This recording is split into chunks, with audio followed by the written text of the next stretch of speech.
Welcome to the Stronger Than Steel podcast with your host, Austin Davidson and John Keir, talking Steelers all the time.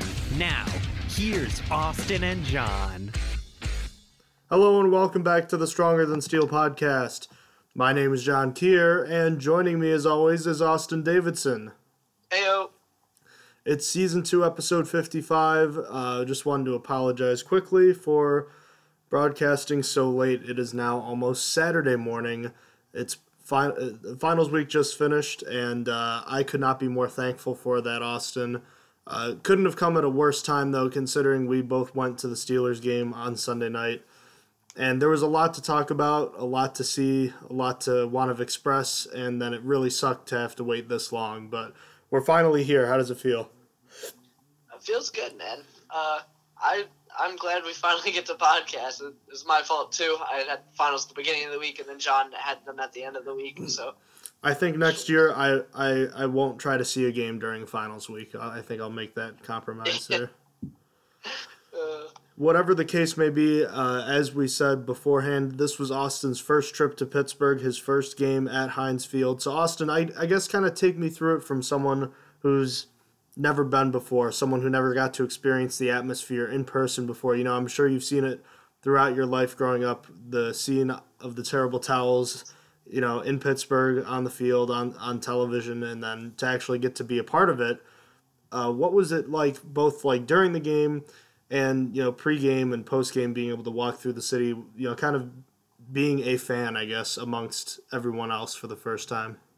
It was really interesting, from the little trolley you took there to the whole atmosphere. It's actually almost weird. I think I mentioned it when I was there, but it almost feels wrong to be part of the majority. I'm used to living in New York, obviously, and being one of the only Steelers fans I know. Well, Steelers fans travel well, but still, you only meet like 2 or 3 here in New York. It's not a very common occurrence. You see Jets and Giants fans where I'm from, and Buffalo upstate. It was just a whole different ball game. It was just weird. And then there, it's really funny. Being used to going to other stadiums. I've been to MetLife twice and New Era once now.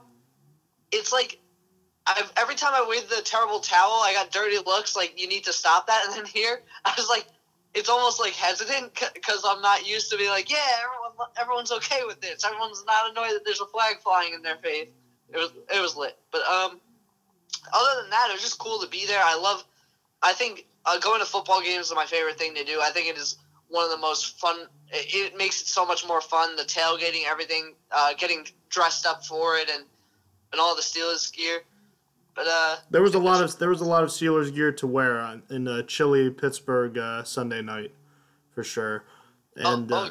Beyond that, how cool is it now that you've been to a Steelers game each of the last 2 years? And last year, Le'Veon Bell set a Steelers franchise record for rushing yards in a single game, and Ben Roethlisberger made NFL history on Sunday by becoming the first quarterback to have his third 500-yard passing game. And, you know, it's just kind of crazy that there are these flashpoints in someone's career or a team's history where you can say, that happened, and I was there to see it. And that was, I think that was pretty special for certainly us, but I imagine it's something that you'll always remember as well. Oh, easily. I love it. I love that we picked really good games to go to the past 2 years. Obviously, record-setting games in their own regard, and just exciting. I like that kind of stuff. I like being able to say, like, I went to the game where Ben Roethlisberger broke the record for the most 500-yard passing games. Like, that's awesome. And then beyond that, just the Steelers clinching the AFC North for the second year in a row by defeating the Baltimore Ravens in dramatic fashion, no less, 39-38 in comeback fashion. The Steelers defense giving up a lot of points, the Steelers offense keeping pace. There were a lot of ways you could kind of compare this game to last year, Austin. I was at that game last year too, and it took a Ben Roethlisberger game-winning drive just like last year, although this one had a bit of a different feel to it. I'm not saying I was really pessimistic, but I think we discussed this on the way back to the trolley in town, that we just kind of felt angry about the way the defense was playing this year, and I don't think either of us had really much confidence that they'd be able to get it done. No, Walker, this was definitely not as good as the game last year. Last year felt like their two teams were coming head-to-head and were doing really good and on both sides, and it was just two teams having a really good match. This one felt like it was the offenses versus the offenses, and that was it. The defense on both teams sucked, so it was really hard to not be happy about the game, I guess. I mean, no, I can't say that. I was really excited. It's just not as complete, maybe. It's not – I'm not trying to take away from this game. This is a classic game and probably – well, I'd have to say definitely if you exclude playoff games, one of the top Steelers wins over the Ravens in the rivalry's history. But I think you do have a point where it's – the other thing you have to consider with last year is that game was for the AFC North division. The Steelers have a much better record than the Ravens as far as, they just clinched with 3 weeks left to go in the season. The Ravens are still a decent team. They'll probably, or at least they'll have a chance to make the playoffs. The Steelers and Ravens were literally neck and neck for that division title. The Steelers clinched it with that Brown stretch over the end zone line, and had the Ravens stopped him, all they would have had to do is beaten Cleveland, they would have had to beat the Bengals the following week. So they, it really pretty much would have been the Ravens most likely winning the AFC North at that point. Now, I don't know, that at the same point, it really was a lot of fun. And even though those of you who saw our live streams on Twitter and Instagram, we were up in the very upper corner of the stadium. I'm not going to say it felt like we were on top of things, but we were still right in the thick of it, I felt. Yeah, I think so too. I like the seats up top. I've experienced all three levels. And I think the top is actually my favorite because, first of all, it's cheapest. Second of all, when you're on the first level, it is so hard to see anything. It is so you don't know what's going on. From the third level, you have almost the overhead view, almost like you're on the sky cam view, and you can actually see where the ball is and where everyone's at. So, to be honest, I liked where we were at. So now that we've talked a little bit about the actual game itself, Austin, why don't we just talk about kind of what our quick thoughts were from this game? I know we had a live stream at the end of the game, but we kind of cut it short because we were cold and we wanted to get out of there. But I can actually start with this, and I have a feeling about something you're going to be saying. Let's just address it first and foremost. Antonio Brown is in the MVP discussion right now. First of all, how real are his chances of winning it? And second of all, we talked about this last week about how the MVP award should or shouldn't it just be quarterbacks, whatnot. I feel like Antonio Brown, you could make the argument that he could have been an MVP candidate in 2014 or 2015 too, but he's starting to get the attention he deserves. I think he definitely has a good chance. I agree, but what sucks about it is for him to have this good chance now, it took 4 of the top 5 quarterbacks going down. It took Aaron Rodgers going down. It took Carson Wentz going down. It took Deshaun Watson going down. I said 4. I think it was only 3, unless I'm forgetting someone. It took Alex Smith to fall off as a player, as he began in MVP talks really early in the season. So it just tells you how this award works. If the top 3 quarterbacks can beat the number 1 wide receiver, it's not even arguable. Antonio Brown leads categories. It shows you it's a quarterback dominated award. That's what it's taking for him to be recognized as an MVP. As he should, though. He should have been in MVP talks before the 3 went down. It's just I don't know. That kind of bothers me that you can't be an MVP when you're the best at your position and you're like beyond the best. I think that's what Antonio Brown is. I think Antonio Brown was far in front of the pack, and then all the quarterbacks are kind of close. I don't know. I think it's probably just because the quarterback is really the most important position for an NFL team. When that's not necessarily fair when you consider an MVP award, but I do understand it. But at the same point, again, it comes down to what we talked about. maybe they should make a different award that's just for quarterbacks, so that way you can have a few different things, a few different position players winning awards that they deserve, Mm-hmm. That makes sense. So, in any case, we'll see how that comes down to. A lot will be determined next week. But before we get to that game, furthermore, the Steelers offense, if they can put up 39 points against the Baltimore Ravens defense, that means they can score against anybody at any time.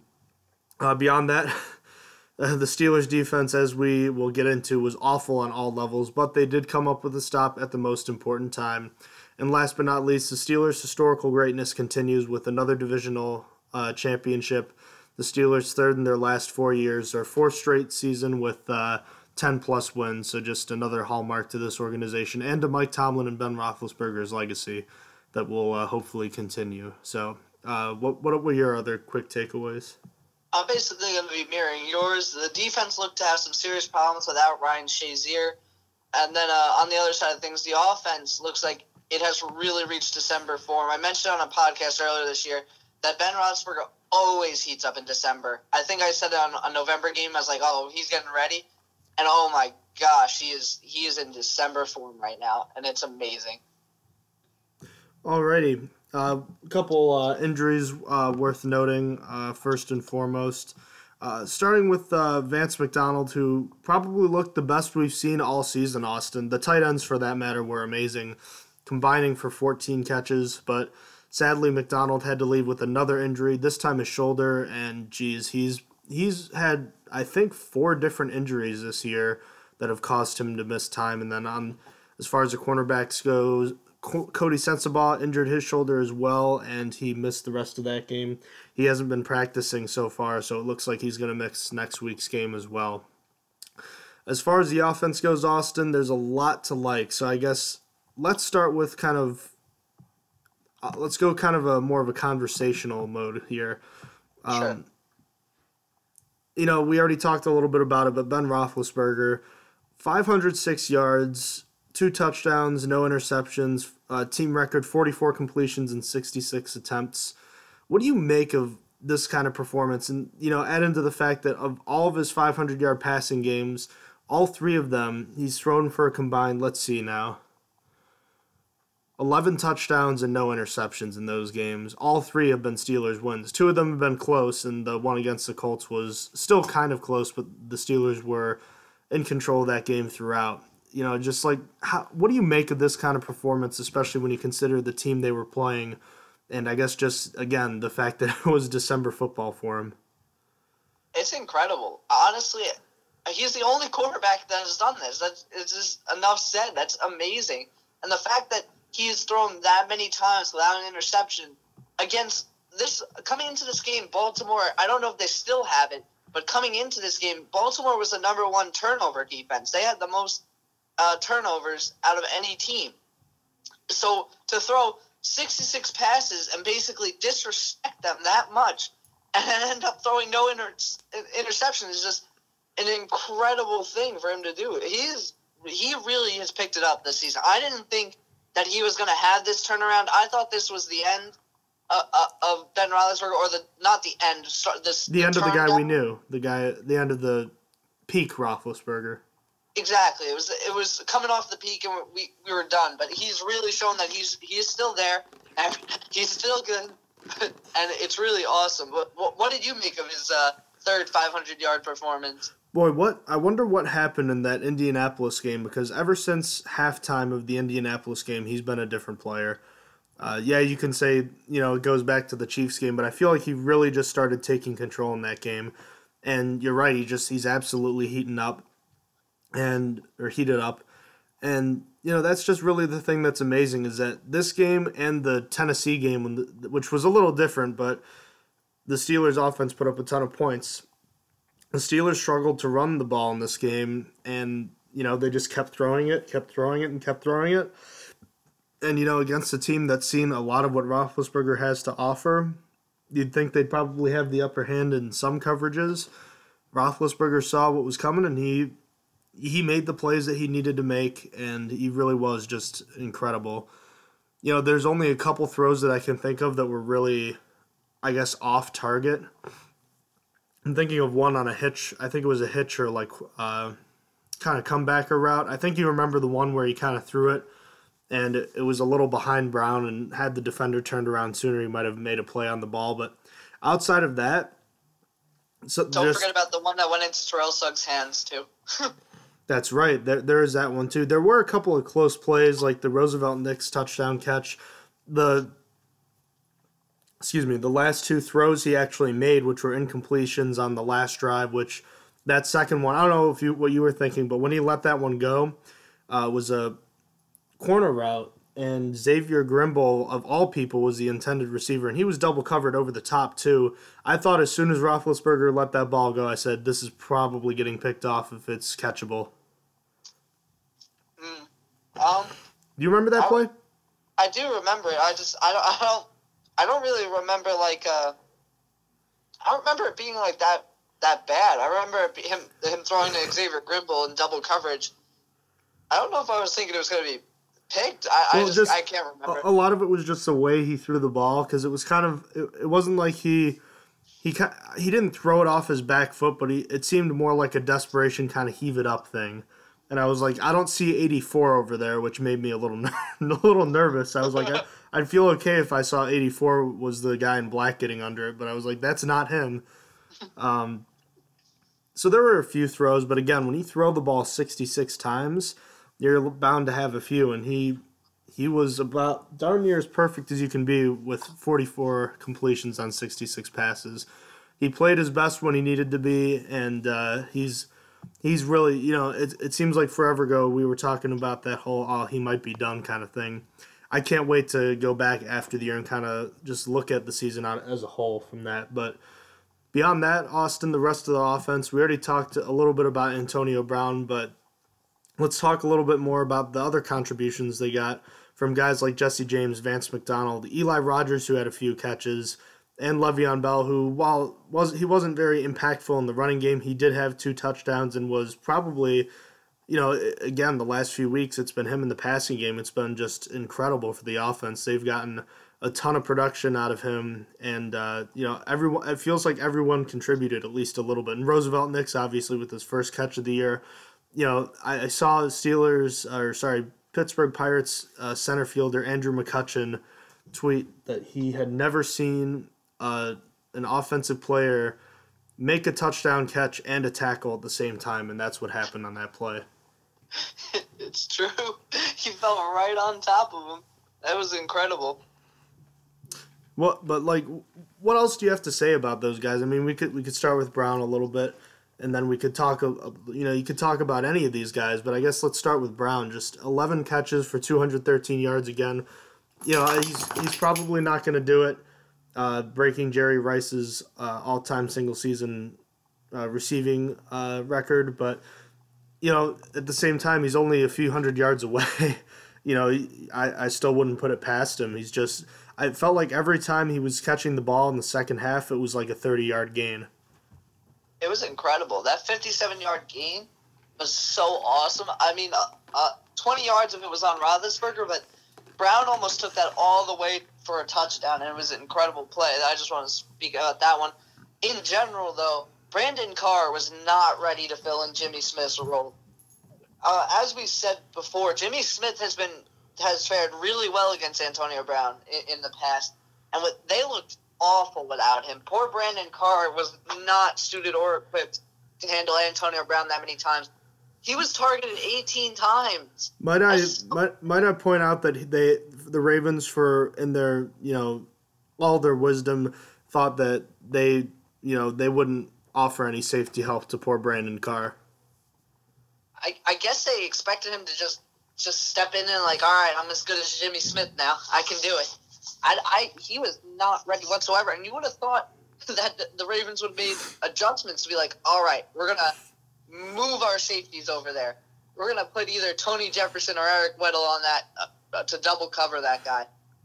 Nah, they just decided to play Antonio Brown like it's Martavis Bryant. I'll take it. I don't care. I was down for that. But besides Antonio Brown, let's moving on to Jesse James.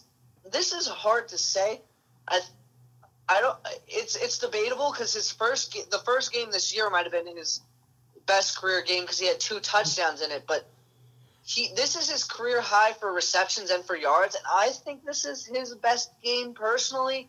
You could argue that the first one this year, where he had 2 touchdowns, was better. Nah, this one was far more impactful. I think he only made 4 catches in that game, but like you could it felt like there were several key plays. The one I'm thinking of, I've already mentioned it to you a couple times before this podcast. That third and 13 where he had a 15-yard completion was huge as it kept the Steelers' drive going.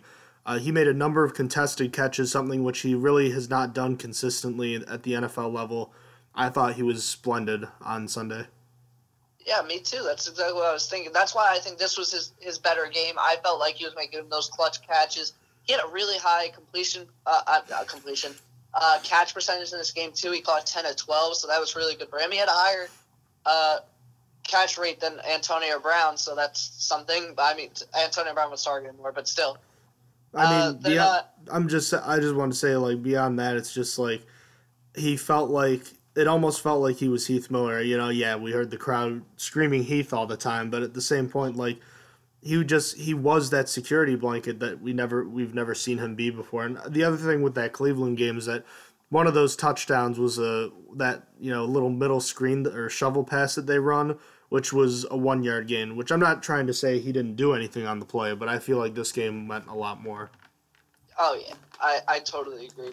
After him, Bell has been on fire in the passing game, and Bell was on fire this game in terms of touchdowns. He got 3 of them. All the touchdowns went to backs in this game because he had 3 of the 4, and then obviously Nick. And he had 9 catches for 77 yards, also high catch rate at 9 out of 10. So he did really good. Vance McDonald, I wish the man wasn't injured because he was actually looking pretty good this game. He had 52 yards on his 4 catches, and he was looking really decent. He had great speed on one of his catches. Mm-hmm. I think it might have been his first one where he just started running down that sideline. I kind of forgot that he was a tight end and not a wide receiver because he does have some wheels. And I feel like when he went out, the running game was obviously not nearly as effective as well. So hopefully he can get back. You hate hearing the Steelers fans call him Ladarius Green 2.0, but that's just it, man. He's just not on the field. Jeez. I hope he gets better soon. Yeah, me too. He's run out of parts injury. I think he's had a back injury, a back, an ankle, a neck, and now what is it now? Shoulder. I think he's had all of those injuries this year, and it's crazy. He's running out of parts to injure. But moving on to him, I'm going to basically wrap up the last few altogether because they basically performed the same. Rodgers and Bryant, they both had 33 yards, and that was okay. I mean, I was hoping Rodgers was more impactful. Exactly. 2 third down receptions, including one on another 3rd and 11, or no, it was a 3rd and 15. He had 17, I think. And what's it called? Hello? Looks like we lost Austin there, so I'll have to reestablish the connection. But yeah, Eli Rogers, I felt like this was the first time where he really made a significant impact. Oh, making the call here. I felt like this was the first time he really made a significant impact in the game in a while. I'm talking about Eli Rogers here, Austin. Looks like we missed a connection there. Yep, sorry. What I was saying was, we were discussing this when I was in Pittsburgh, but what the Steelers have really missed, I think, is Kobe Hamilton. And that sounds weird because Kobe Hamilton didn't really have that many catches, but the thing was, we went back and looked at some Kobe Hamilton highlights. Yeah, Kobe Hamilton highlights. And almost all of his catches were on 3rd down. Every single one. He would convert a 3rd down to move the chains. And the Steelers have really missed that. The Steelers have struggled on 3rd down and haven't had that guy. And why Eli Rogers was more impactful here was because he converted 2 3rd downs. And that's all that we really asked for. 3 catches for 33 yards. If you're converting 3rd downs, that's good enough for me. As for Martavis Bryant, he did all right. He got 6. He wasn't very effective, 6 for 33. It's not that that great of an average, but and that's really it. Do you have anything to add about them? No, just the Roosevelt Nix catch was kind of crazy. From the angle you and I were both looking at that far away, I actually cursed because I thought that ball was intercepted, but no, it was a fantastic catch. And when listening to the highlights, it sounds like when Nix falls on the defender that it almost sounds like a cannon going off. So that probably could not have felt good. But just a tough day for the running game. They didn't have their best, but you knew the Ravens were going to try to stop it. And, outside of that, just another fantastic game. Not even the best game the Steelers could play on offense, and they still put up 39. I think the offensive line did a good job in pass protection. They gave up 3 sacks, but again, you add up the sacks to the attempts, that's 69 dropbacks. How many times is your quarterback going to drop back 70 times in a game? Probably once every 5 years, if that. So, it's, the Steelers had never thrown more than, a quarterback had never thrown 66 passes in a game, and here we are. So, you consider the percentage, that's a good percentage to have. So I think they played well. I agree. I think this is the first game we saw people stepping up, and that was really nice to see. It's what we've been harping on for so long, is just we want to see people stepping up. And then you got Jesse James and Vance McDonald making catches, Eli Rogers making his catches count, and that's all that really matters. And then on the other side, you just needed one guy to step up, and then luckily on the last play of the game, it was T.J. Watt. But the defense, quite the opposite of the offense. A really tough day against a really bad offense. They really missed Ryan Shazier in this one, Austin. It was pretty clear, but I think the most troubling thing, the reason they've had trouble getting sacks the last few weeks, I'm going to point it to one thing, and it's the fact that they've given up significant rushing yards in their last 2 games, especially this week to Alex Collins and the Ravens. They got manhandled at the line of scrimmage, and the linebackers were not filling successfully, and the secondary was missing tackles. So it was just all in all a bad day, stopping the ground game, which led to big plays in the passing game. So it's just as textbook as it gets, and it was just a really, really tough day for these guys. They did get the big stop when they needed, but man, this one was ugly. Really was. It was just nasty on all parts. No one was doing good. If the offense didn't carry this game, if the offense didn't put up record-setting numbers, this would have been a terrible loss. This could have easily been a blowout loss had this happened 5 weeks ago. So there's that. And then as for the rest, they were bad and they should feel bad. They weren't doing a single thing right in the second and third quarter. Then they weren't even good in the first and the fourth quarters. So I'm going to start with the short list of the good. Well, Sean Davis had a pick and a really nice return on it. And it was on the Ravens' first drive of the game, so we thought the tone was being set early, but it was not. Then I thought Burns, Sutton, and Watt did decently when they were in coverage this game. And that's it. That's really all I have nice to say about the defense. Do you want to take it kind of position group by position group here and kind of look at the bad? Sure, why not? We'll start with the defensive line. Sound good? Yep, you go right ahead. You start.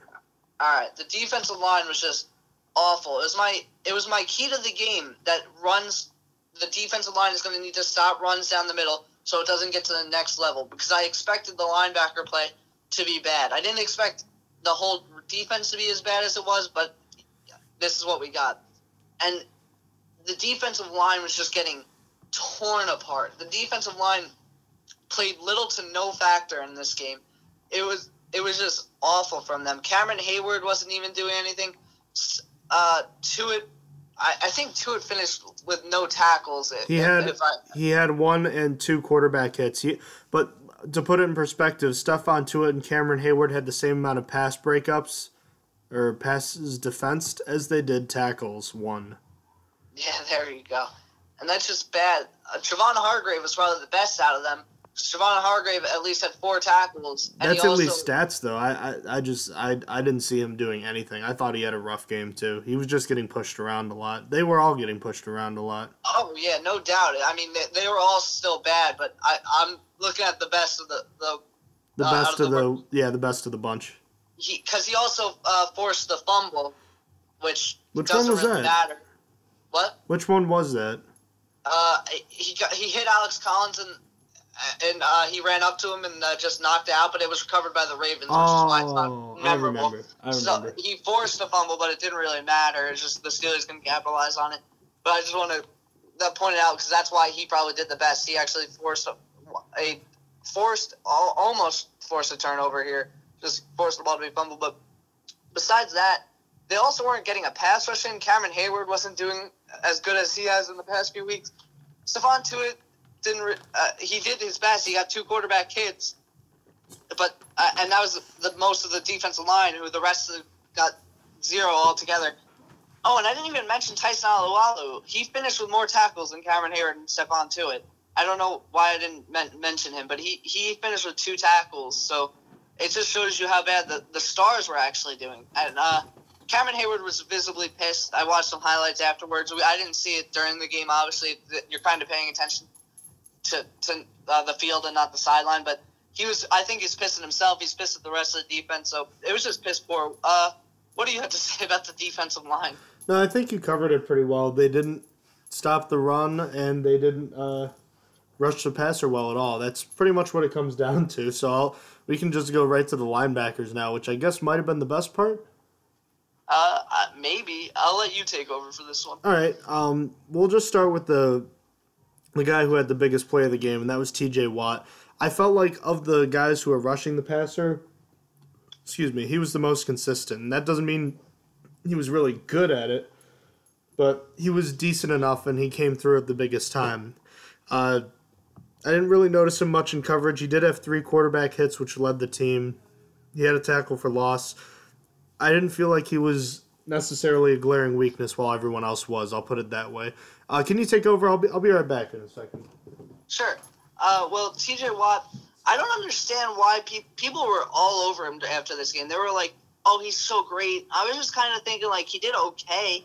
He was okay in a bad situation, but other than that, I didn't really think he did all too great. Like, the whole defense as a whole was bad, but apparently the rest of the world, the social media, thought T.J. Watt was amazing in this game, which I didn't agree with. As for the rest of the linebackers, Vince Williams did decently. He did okay. It wasn't anything spectacular. He got a quarterback hit in. He had 7 tackles, which were all solo. It's just I don't know. And then Bud Dupree was bad. He only had 1 tackle, and that was his stat line.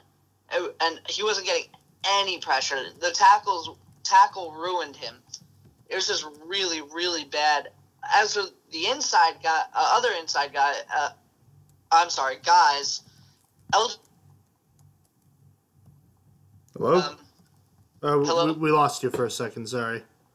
All right, am I still here? Yeah, you're here. We only missed like a split second or 2. Okay, good. Well, between Sean Spence, L.J. Fort, and why is his name skipping me? Why? What? Oh, wait. Who'd you mention? You mentioned Vince. Spence, Fort, and Moats. Arthur Moats.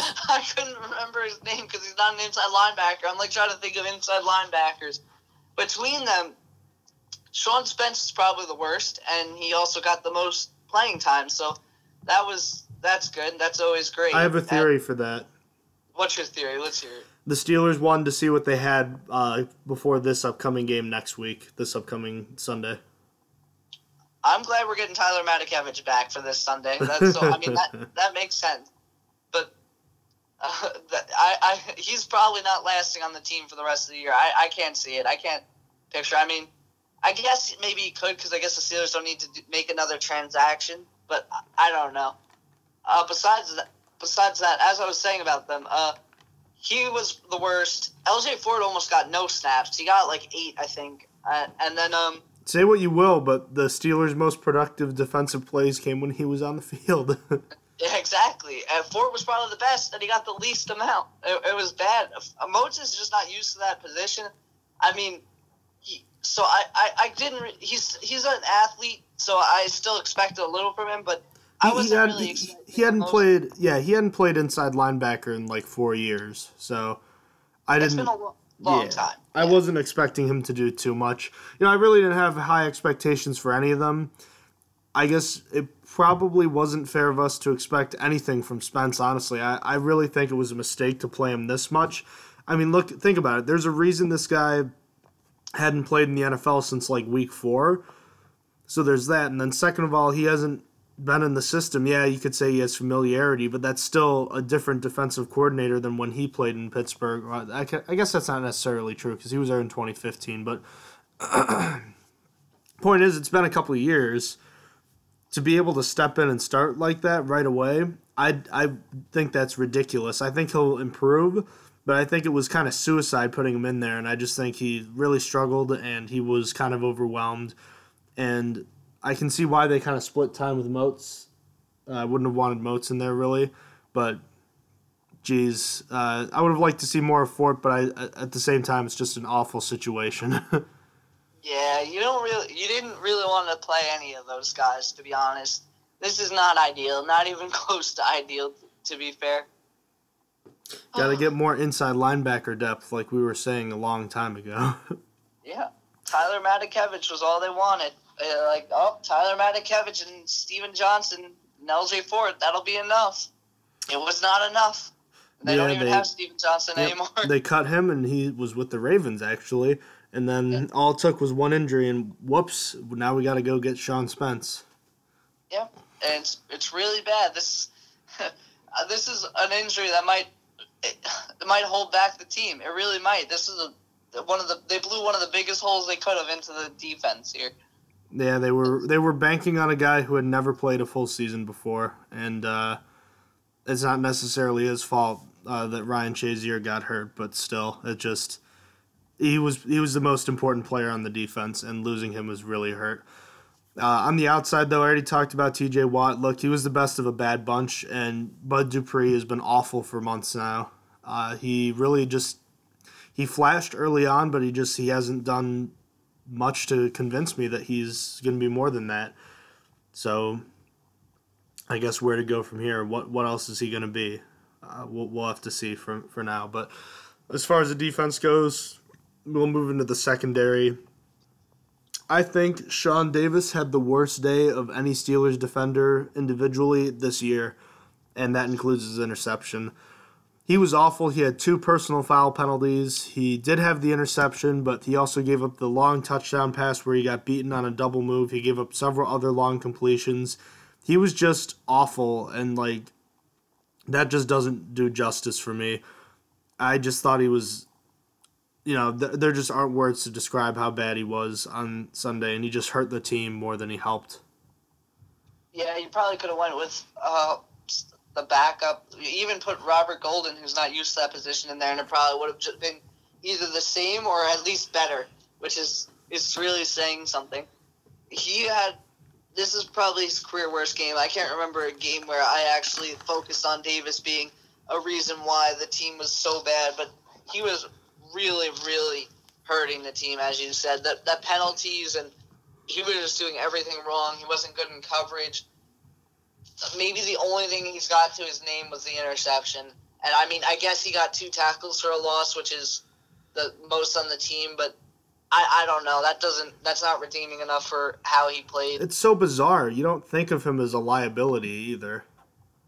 Exactly. This is like the first game where I feel like I was like, wow, Sean Davis really screwed this team right here in this game. But I guess he didn't screw it because they didn't lose. But if the Steelers lost, it would have been another story. This would have been a lot of blame on Sean Davis. Yeah. Beyond that, I felt like Mike Mitchell and Artie Burns weren't awful. This is the second or third week where we've seen Artie Burns really hasn't seen too much action on his side, and I guess usually that means he's playing pretty well. That also could mean that he's just not being tested. We've seen Cody Sensabaugh and Cameron Sutton get tested a lot, and that's where the ball went most of Sunday. Sensabaugh struggled again. He wasn't as bad as he was the previous week against the Bengals, but a shoulder injury ushered him out, and that means Cameron Sutton was getting picked on by the veteran Joe Flacco and a combination of Jeremy Maclin and Mike Wallace. So he didn't have a great day, but again, I don't have high expectations for Cameron Sutton. I didn't think he was going to play any defensive snaps this season. So you'll take the positives with Mitchell, or I guess not positives per se, but you'll take the average play when everyone else was awful. But the secondary was also really bad. And it's just all around. They were just... we could spend a lot of time breaking it down. I'm sure, Austin, you and I could figure out a way to break it down more, but, it's almost Sunday, and I'm ready to move on to the next game, kind of, because just talking about this defense is making me sad. Yeah, it really was sad. I don't have anything to really add about the defensive backs either. I'm just going to mirror what you said, that I thought Mike Mitchell and Artie Burns were okay. I also kind of felt like Sutton did decently. I didn't feel like it was really awful, but that's just me. And then really a lot of it was on Sean Davis, to go back to it. That's really it. Because I didn't feel like the defensive. If you take Sean Davis out of the defensive backs of this game, I would have just told you the defensive backs had an okay game. They didn't do great. They didn't do good. They did okay. They didn't do awful either. But Sean Davis made them kind of bad as a whole. So, ugh. I was just looking at checking out here. I remember the Ravens did pretty well on third downs in the first half. I'm going through the second half. They only finished 4 for 10 on third downs, getting first downs on third downs. I guess the Steelers' defense did a good job in the second half, which is strange because the Steelers gave up a combined 7 points in the first and final quarter, and they gave up 31 in the second and third. They gave up 17 unanswered points to start the third quarter. The Steelers were up 20-14, as I'm sure you remembered. I was feeling pretty good about that. Then all of a sudden they were down 31-20, and I was like, what happened? That third quarter was the worst quarter of the Steelers' season? Game this season, yeah. There was no doubt in my head because it just went downhill so quickly out of nowhere. And it's almost strange. You don't ever really see teams like fall apart in the second and third and do good in the first and the fourth. It's always they either are good in the first and the second and fall apart in the third and the fourth, or that it's the opposite. You never really that because it doesn't make any sense. Usually the halftime adjustments play a factor. I guess the Steelers just wanted to start good and end good. Steelers started the game 14-0, too. So that 14-0 run, yeah. Yeah, so that was something. It felt like the team was on pace for a blowout, and then out of nowhere, the Ravens' rushing game just. I mean, it taken off from the beginning, but it just really started going. Here's something else. Just something I remembered. You want to talk about a team that put all of its eggs in one basket? How about when the Steelers last played Detroit in Pittsburgh? It was the 2013 season. The Steelers won that game 37-27. Can you tell me how many points the Lions scored in the second and third quarter? I cannot. Just take a guess. 20. They scored all 27 points in the second and third quarter. Can you guess how many points they scored in the second quarter alone? 20. More. They scored 27. They scored all their 27 points in the second quarter of that game. So, I don't know, just a parallel kind of, if you will. I guess it's a little different because it's just one quarter. That's the balance of football. That's what's going to happen sometimes. You're going to have the shift of momentum. All of a sudden, one team's going to be free-falling, the other's going to be rolling. And the Steelers were able to kind of weather the storm and were able to come back. The defense had an awful day, but they did finish strong. As far as the special teams go, Austin, again, it's a game-winning drive, a game-winning kick for Chris Boswell. I feel like Jordan Berry had a pretty good game, so I guess the main specialist played pretty well. The return game was really awful, though, with Martavis Bryant in the kick return game. The Ravens deciding to pooch kick it a lot. So do you want to take the good or the bad? Like, where do you want to start? I'll start with the good. The good was that Boswell's done amazing. He's a killer bee in my eyes, and he's just done, over the past few weeks especially, he's just been he's made the clutch kicks. He got the 46-yard field goal. He got a 52-yard field goal in this game. It's just, he did really good. And I think that's really all I had to say about the good. Did you have any more? I mean, Barry did. Jordan Berry had 3 punts for 47 yards. Could you repeat what you just said, Austin? We lost you again for a second. Oh, I'm sorry. Yeah, he had three punts for 47 yards, as you said. 47-yard average. I apologize. Yeah, so he had some pretty good punts too. I didn't feel like he was a liability in this game. Look, Boswell just continues to get it done. He is the man. 7 straight in this game with converted kicks, 4 field goals, 3 PATs, including the game winner. He's turned into the cold-blooded killer. And yeah, Justin Tucker is probably the best kicker in the league for Baltimore, but Boswell's definitely a top 5 kicker now in my eyes in the NFL. He is the man. As far as the return game goes, Bryant really struggled, and there's a reason for that. Something which we've said this before. We were kind of surprised other teams haven't tried this. Pooch kicking short to make the Steelers return kickoffs, something the Steelers are last in the NFL in doing. And Martavis Bryant struggled, something that he hasn't done. He hasn't done this much in his NFL career, much at all in his football career at all. He had 5 returns for 55 yards for just an 11-yard average, and I think he muffed 2 kicks and ran into the end zone, nearly got tackled for safety on one of them. It was not a good day for the kick return unit. Not at all. It was so bad, especially on that play where he nearly got a safety on himself.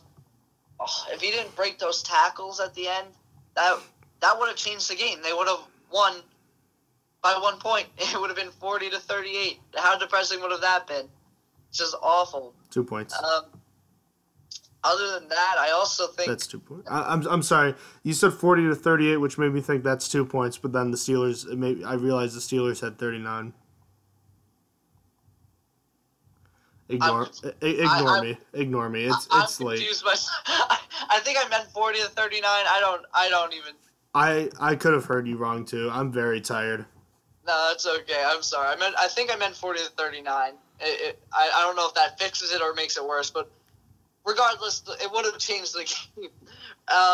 And other than that, the coverage team did meh. They let up a big run back by Campanaro at a key point in the game, and that kind of sucked. It changes based on what time of the game that it happens, how much it affects. And that one was really late when the Steelers were trying to make their comeback, so that wasn't good, but that's really all I had to say bad about the special teams. There's not much else to really talk about. Do you have anything else? No, I'm good to go. So we'll get right into the awards section. The big stop of the week, there wasn't much going on defensively, but TJ Watt's strip sack of Joe Flacco, which ended up being the final play of the game, is worthy of the big stop of the week. So TJ Watt, congratulations on that. The big stop of the week, Austin, not a very glamorous award this week, I guess. Not really. I mean, it sounds glamorous. Ooh, a strip sack, but I mean, it took all game to get it. So yeah, I had mentioned to you, Austin, during the game that the Steelers had been the only team in football to have 2 sacks in every single game this year, 2+ sacks, and then they got one on the last play of the game, but I don't remember another play where they were even really close. But you know what? It was a big play at the end of the game, so fair enough. I'll give it to him. Who's the player of the week?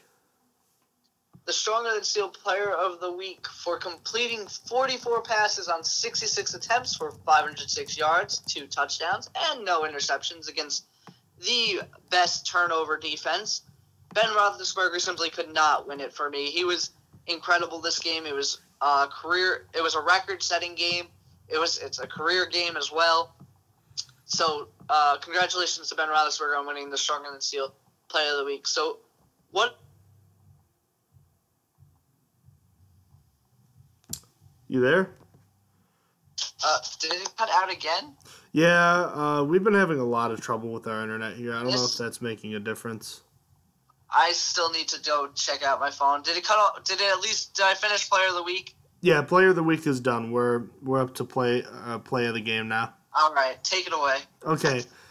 It's going to be the basically the play that set up Ben Roethlisberger, or the Chris Boswell go-ahead game-winning field goal. And that was Ben Roethlisberger's perfect deep pass to Antonio Brown for a 34-yard gain. Look, the situation didn't really call for it on a 3rd and 10. I was kind of like, what are you doing when he threw it? I was saying that in my head. I might have even said it out loud too. But look, he went out there and he threw probably one of, if not his best balls of the game. And, of course, Brown comes down with it inbounds and then steps out. And, all of a sudden there's life. And I think the odds of the Steelers completing that drive without that play are very slim to none, because if that ball falls incomplete, you're looking at a 4th and 10 for the game there. So that's the stronger than steel play of the week. So Austin, who stood out and impressed you this week on offense and defense? On offense, it was Jesse James. He had a career high in receptions, as I said, and yards. So you bet I'm impressed. I wanted someone to step up, and he did. So Jesse James impressed me on offense. As for defense, if I have to pick a defensive player, it's probably Watt. Watt got a lot of praise this game. I only saw his performance as okay. Twitter thought it was fantastic and amazing, and Pro Football Focus had him at a really high grade. And I don't know. I didn't see all that. I just think he had that sack fumble to end the game. Other than that, it's just impressive that he did the best on the defense as a rookie. That's why he won it for me. It wasn't really his performance. It was that he's a rookie and he did the best. So there's that. So who impressed you? On offense, it was Chris Hubbard. And again, I felt like he did a really good job protecting Ben Roethlisberger in this game. I didn't really see a difference between him and Marcus Gilbert had Gilbert been playing. He really is a special player, Chris Hubbard. It's going to really suck next year when he walks, but he's really earned it. He's been a fantastic player, and the Steelers' offense really hasn't missed a beat for most of the season with him in an offensive tackle. On defense, I'm really reaching for the stars here, but I'm picking LJ Fort just because the Steelers' defensive numbers were better in the very limited snaps that he played, but it's really hard for me to give an impressive someone I'm impressed with when a defense struggled as much as the Steelers did. But I'll give it to Fort because in the snaps where he was playing, I didn't see him as a liability.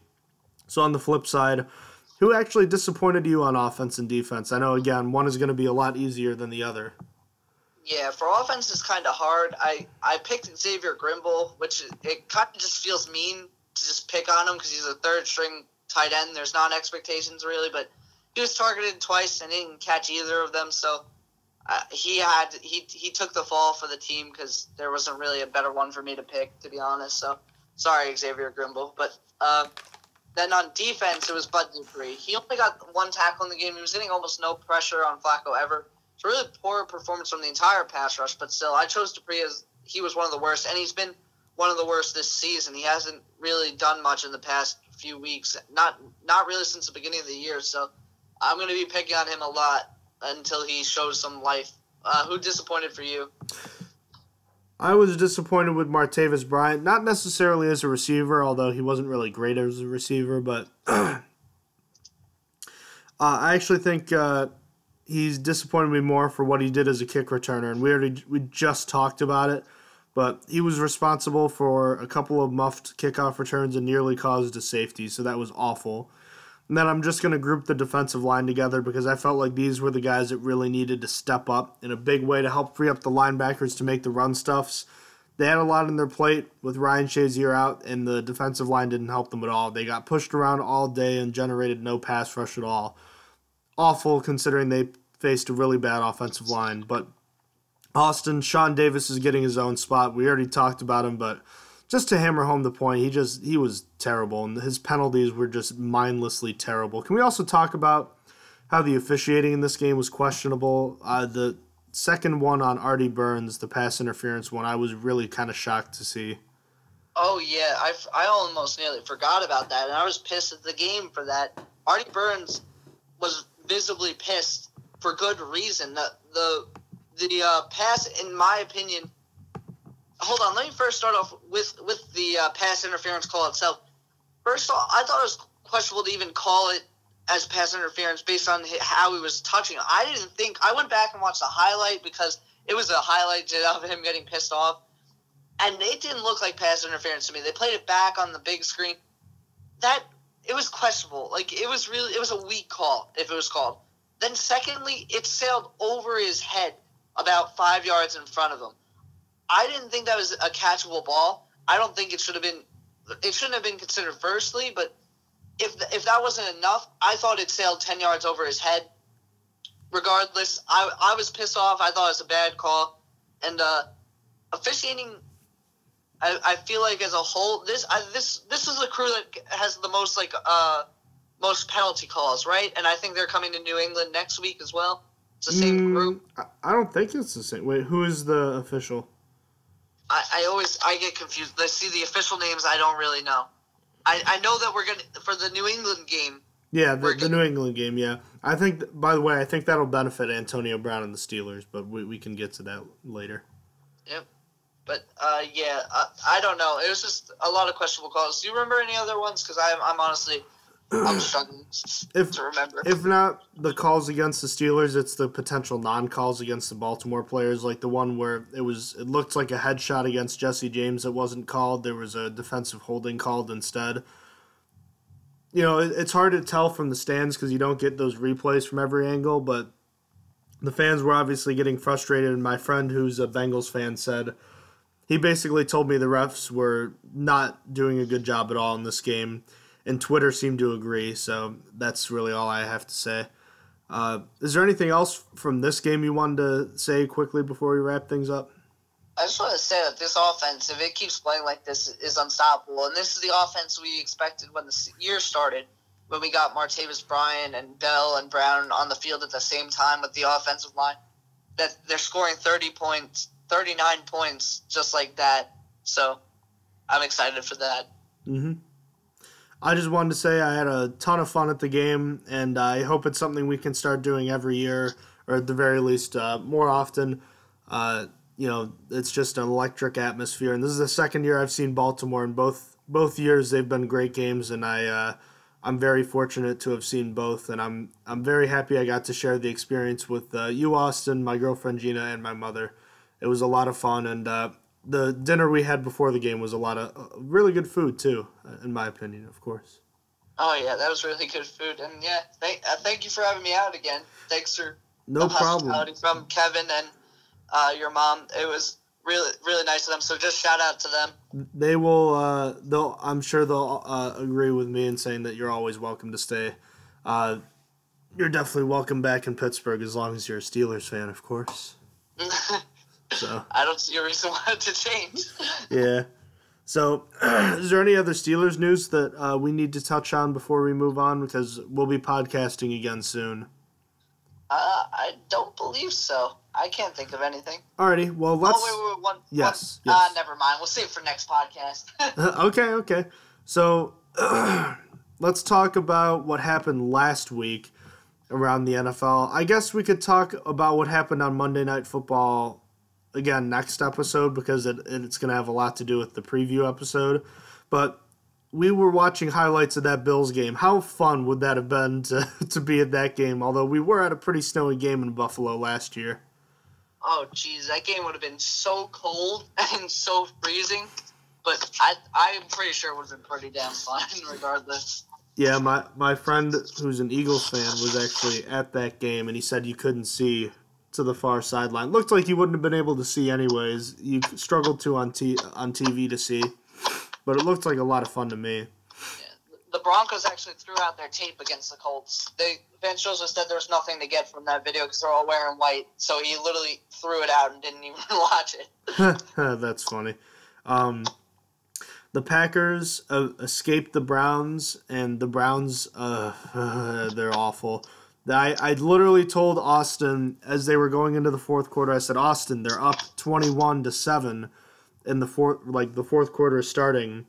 They might actually do it this week. And then I followed that up by saying, but there's also plenty of time to blow it.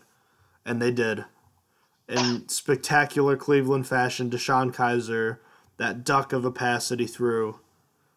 I'm really salty about this one. They're just so bad. it's amazing. Like, that was the one game they could win, and now it's all over from here. Baltimore's, I think, who they have next, right? They have Baltimore? Cleveland, yes.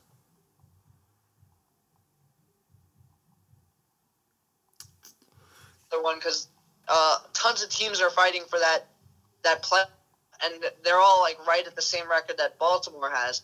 So Baltimore's not going to play an easy game against them. Then I don't really remember the rest of their schedule, but I can't remember it being winnable for them. So I mean, there's not many games I'm going to think are winnable for them. But regardless, it's hard to see. It's hard to see winnable games when you haven't won a single one.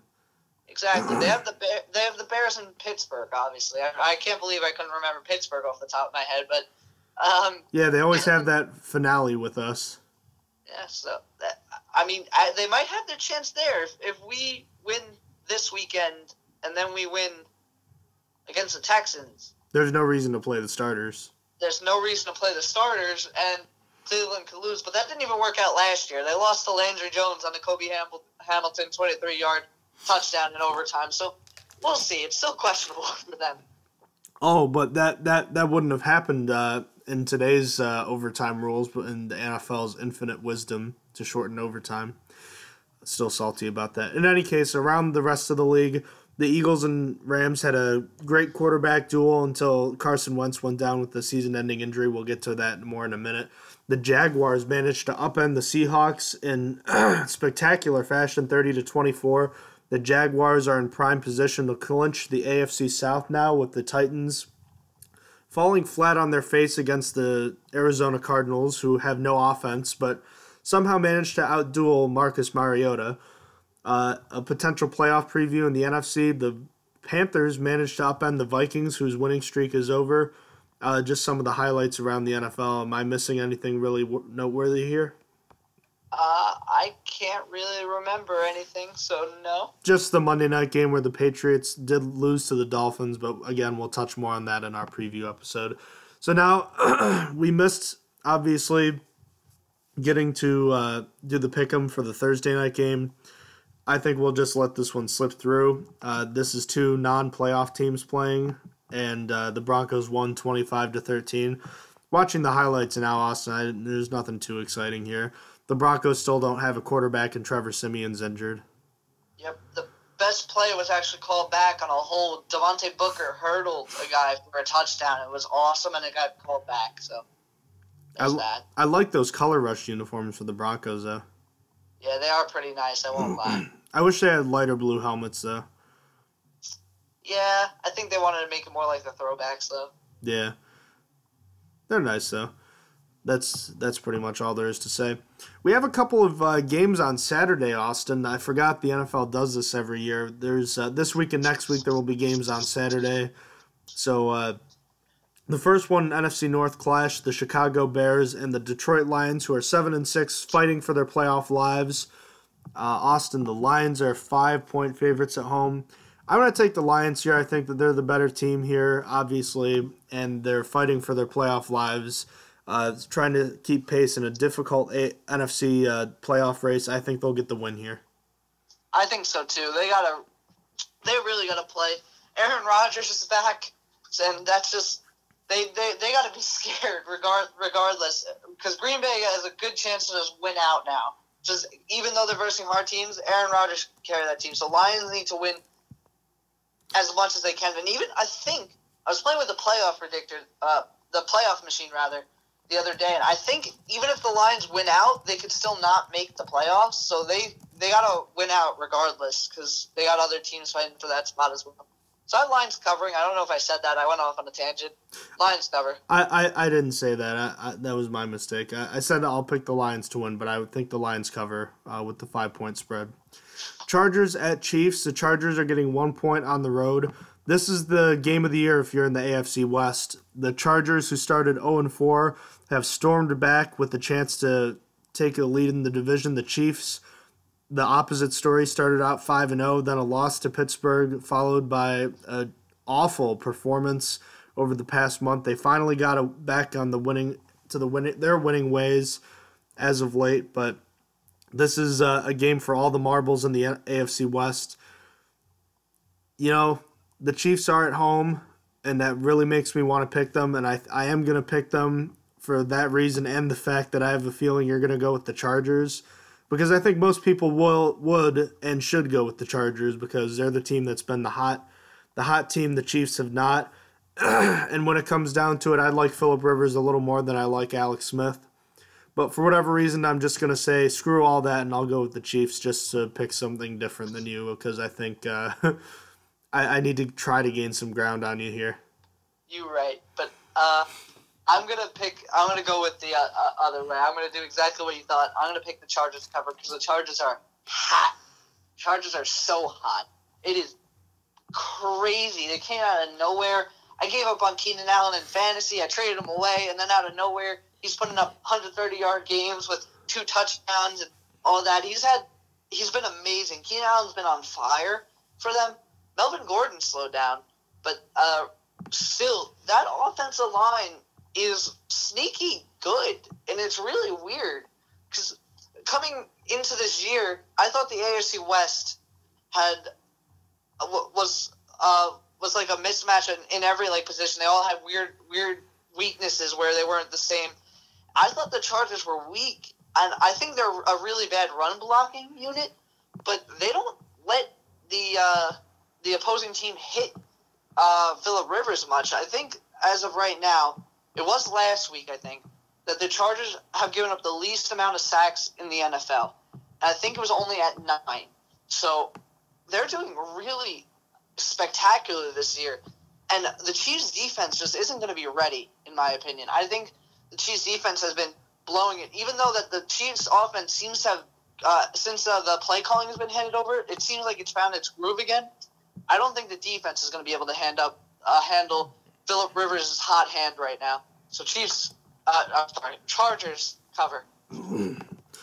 Alrighty, Austin. So we're all set for Saturday. Let's talk a little bit about some NFL news. We'll start from the bottom up. Kenny Britt was signed by the Patriots. Do you think he's going to play on Sunday? I doubt it. I highly doubt it. I can't picture him going in already. I don't see him making. He'll get a few snaps. I don't see him making any impact at all. You mentioned Aaron Rodgers came off the IR. He's starting for against the Panthers.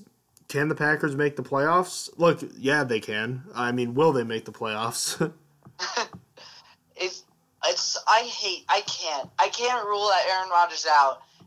It's so hard because again I was playing with the playoff machine, and the Packers don't have a good chance to make it at all. Their chances are really bad, but I can't rule out Aaron Rodgers. They were 6-6 last year, and then all this talk, Aaron Rodgers is going to run the table, and what happens? Aaron Rodgers just runs the table and just gets to the playoffs. It was amazing. He's incredible, and I think they could finish 3-0. I think their biggest – I'm sorry. They could win out. I think their biggest challenge is hoping for other people to lose. I think they're fighting with the Seahawks. I think they're fighting with the Seahawks and the Cowboys. I think the Seahawks and Cowboys had to drop a game for them to make it in there, and possibly the Lions. I'm not sure, but I think they can make it. What do you think? Oh yeah, I think the way Aaron Rodgers played over the second half of last season and into the playoffs might have been some of the most impressive quarterback play I've ever seen. And I think he can. I think he can definitely do it because it felt like he was willing the team to victory every week. I think that of those 3 teams you mentioned, I think the only team that might be of a concern is the Seahawks, and I think that the Rams are going to be licking their chops, hoping for a chance to redeem themselves with the win. So I think the Packers can run the table here. This will be the toughest game, though. A game against the Panthers, and then they have that Week 17 game against Detroit, where they always beat Detroit. So we'll see how that ends up. But I'm very excited to see that he's back and healthy. Another couple quarterbacks that aren't, unfortunately. We'll start with Josh McCown, the Jets quarterback. We just mentioned how they were wanting to re-sign him. He broke his hand and is going to miss the rest of the season. Is his career over now? I think it's unfortunate, but I think he's coming back for one more season. Why not get paid? He's probably just going to be, knowing the Jets, they're going to start a rookie quarterback immediately, so he'll probably just be a backup there. So why not? He can sit there and get paid millions. Go for it. Yep. And then last but not least, MVP candidate Carson Wentz, leading the Eagles with the best record in football, tore his ACL and is out for the year. Nick Foles, who famously went 28-2 as far as touchdown to interceptions one year, taking over for the Eagles at quarterback. Look, this is still a playoff team with Nick Foles at quarterback, but are they a team that can win the Super Bowl? If they still had Jason Peters and Jordan Hicks, maybe. But regardless of if Nick Foles is good or not, he won't be as good as Carson Wentz. And the Eagles were already in the tougher conference. So to me, there's no way they make it to the Super Bowl. Could still make it to the NFC Championship, though, but they're not making it past that if they get that far. And that's also highly dependent on if Foles can come in and be good. The last I've seen of Foles was not good. Foles was bad. He was not doing good at all after being really good with the Eagles that one year. It's just, if Foles stays to how he was recently, this team is 1 and out. They're as soon as after I don't think they could lose their first round bye. They could, but I don't think so. I think they're going to be out in that second round. So, alrighty, I'm trying to find. Here we go. 27-2 in 2013. Man, that was a long time ago. Nick Foles. In his career, his first year was the year before that, didn't play much, went to 27-2, then 13-10, 7-10, and then last year 3-0. He was on Kansas City last year? Yeah, he was on Kansas City last year. I remember him in, what was at the time, St. Louis. Wow. That is crazy. Man, he's really been dude's only 28 years old, too. Yeah, we'll have to see. That'll be interesting. I think this is a playoff team. If they were in the AFC, I'd say, yeah, they can definitely make it to the Super Bowl, but they have too many tough teams in their way right now. I don't think they'll be able to do it, unfortunately, which sucks because I think a Pennsylvania Super Bowl it's still a possibility, but I think it's a lot less likely now, and that would have been really cool to see. Is there anything else you wanted to say before we wrap things up tonight? No, I think we are good. Alrighty. Ladies and gentlemen, you know the drill. If you have any questions about the show or you want to ask us questions, email us at strongerthansteelpodcast@gmail.com. Check us out on our various social media platforms. You can check us out on SoundCloud, YouTube, Instagram, Twitter, Facebook, and check all those out while net neutrality is still a thing, which it won't be for long apparently. Yay, we love those. Politics, yay! We like bringing them in briefly, even though this is sports, but it does impact us, or it will at some point, most likely.